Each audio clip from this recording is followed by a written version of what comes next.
सुप्रभात बच्चों, मैं नीलम सिंह आपकी हिंदी विषय की अध्यापिका और आज हिंदी विषय के अंतर्गत हम करेंगे पाठ 10 अध्यापिका की सीख। बच्चों, ये एक ऐसी कहानी है जिससे हमें सीख मिलती है कि हमें किस प्रकार से सबके साथ घुल मिलकर रहना चाहिए।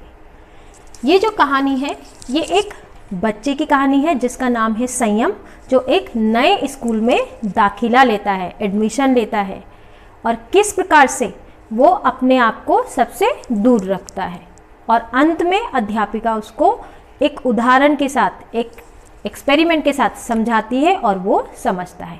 तो चलिए सारांश के माध्यम से हम कहानी को समझते हैं। बच्चों, ये जो कहानी है ये हमें सिखाती है कि हम दूसरों के समक्ष हमें किस प्रकार रहना चाहिए और हमें सबके साथ कैसा व्यवहार करना चाहिए। हमारा स्वभाव और हमारा जो व्यवहार होता है, अगर वो सबके साथ सही नहीं होता तो हम किस प्रकार से अलग हो जाते हैं और अकेलापन महसूस करते हैं। तो हमें अपना व्यवहार ऐसा रखना चाहिए कि हम सबके साथ घुल मिल कर रहें और सबसे प्रेम पूर्वक रहें। संयम जो इस कहानी का मुख्य पात्र है, जो एक छोटा बालक है और एक नए स्कूल में दाखिला लेता है। संयम कक्षा में नया छात्र था। वह दूसरे छात्रों के साथ घुलना मिलना नहीं चाहता था। अगर कोई उसे कहता था कि मेरे साथ आके खाना खा लो तो वो उसे नहीं मानता था। टीचर ने अगर कहा कि दूसरा छात्र होशियार है, आप उसकी मदद से अपना कार्य पूरा कर सकते हैं, तो उसे दूसरे की बढ़ाई या दूसरे की प्रशंसा अच्छी नहीं लगती।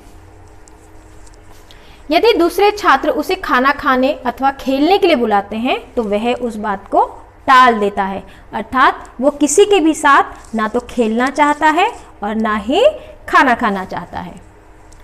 अंत में सारे बच्चे उससे दूरी बना लेते हैं। अब जब सारे बच्चे, कक्षा के सभी छात्र देखते हैं कि संयम का स्वभाव ऐसा है, वो किसी के साथ बात नहीं करना चाहता, किसी के साथ खेलना नहीं चाहता, किसी के साथ खाना नहीं खाना चाहता, किसी की मदद नहीं लेना चाहता, तो सारे बच्चे धीरे धीरे धीरे उससे दूर हो जाते हैं। अब थोड़े दिनों बाद संयम को ये बात खलने लगती है अर्थात उसे बुरी लगने लगती है कि वो अकेला पड़ गया है। कोई उसके साथ बात नहीं करता, कोई उसके साथ बैठता नहीं है, कोई उसके साथ खेलता नहीं है। जब उसकी कक्षा अध्यापिका उसके पास आती है तो वो उसको बताता है, वो दुखी होकर अपनी अध्यापिका को बताता है कि कोई भी मेरे साथ नहीं बैठता है, मेरे साथ नहीं खेलना चाहता है। अब उनकी अध्यापिका संयम को एक उदाहरण से समझाती है।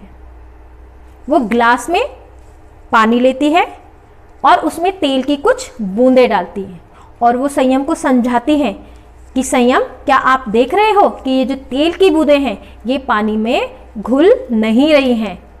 तो आप भी जो हो वो तेल की बूंद की तरह हो कि आप बाकी बच्चों के साथ खेलते नहीं हो, उनके साथ खाना खाते नहीं हो, उनसे किसी भी तरह का आप मतलब नहीं रखते हो, उनके साथ आप उठते बैठते नहीं हो। तो आपको अपना व्यवहार कैसा बनाना चाहिए कि जिससे आप सबके साथ घुल मिल सकें। उन्होंने उपदेश ना देकर, अब जो टीचर, जैसे मैंने अभी आपको बताया, जो अध्यापक की थी, उन्होंने उनको खाली उपदेश नहीं दिया, उन्होंने उसको एक्सपेरिमेंट के जरिए समझाया, परीक्षण करके बताया कि बच्चे इस प्रकार से आप सबके साथ घुल मिल सकते हो, और जिससे संयम को अपनी गलती समझ में आ गई। अब संयम ने जब देखा कि हाँ उसकी गलती थी, वो किसी भी बच्चे के साथ घुल मिल नहीं रहा था, ठीक से बात नहीं कर रहा था, तो उसे फौरन अपनी गलती समझ में आती है और वो अपनी अध्यापिका से वादा करता है कि वो यह गलती नहीं दोहराएगा और सबके साथ प्रेम से रहेगा। तो बच्चों, ये जो कहानी है ये हमें, जो संयम को कहानी से क्या सीख मिली, उनकी अध्यापिका ने उनको सीख दी कि सबके साथ घुल मिल कर रहना चाहिए। तो इसी प्रकार से इस कहानी से हमें क्या सीख मिलती है कि हमें सबके साथ घुल मिल कर रहना चाहिए। हमें अपने आप को किसी भी रूप में बड़ा नहीं समझना चाहिए, या हम धन दौलत में हमारे पास ज़्यादा है, या रंग रूप हमारे पास ज़्यादा है, या बुद्धि हमारे पास ज़्यादा है, किसी भी रूप में हमें अपने आप को बड़ा नहीं समझना चाहिए, बल्कि हाँ शाबाश, सबके साथ घुल मिल कर रहना चाहिए। अपने से छोटा हो या बड़ा हो, सबको प्रेम से बोलना चाहिए, सबके साथ अच्छा व्यवहार करना चाहिए। अगर हमारी किसी को मदद की ज़रूरत है तो हमें फ़ौरन से उसकी मदद करनी चाहिए, जिससे आने वाले समय में जब हमें किसी की मदद की ज़रूरत पड़ती है तो वो भी हमारी मदद करता है। तो बेटा इस कहानी को जीवन में भी उतारना है। ये कहानी जो है ये सिर्फ पढ़ने के लिए या कॉपी में लिखने के लिए नहीं है, ये हमारे जीवन में उतारना है। तो आज से ही आप इस तरह अपने इस कहानी को अपने जीवन में भी उतारेंगे, अर्थात आप जितने भी आपके दोस्त हैं, भाई हैं, बहन हैं या कोई भी है, आप उसके साथ अच्छा व्यवहार करेंगे, आप सबकी मदद करेंगे और आप सबके साथ हंस बोल के रहेंगे। Thank you.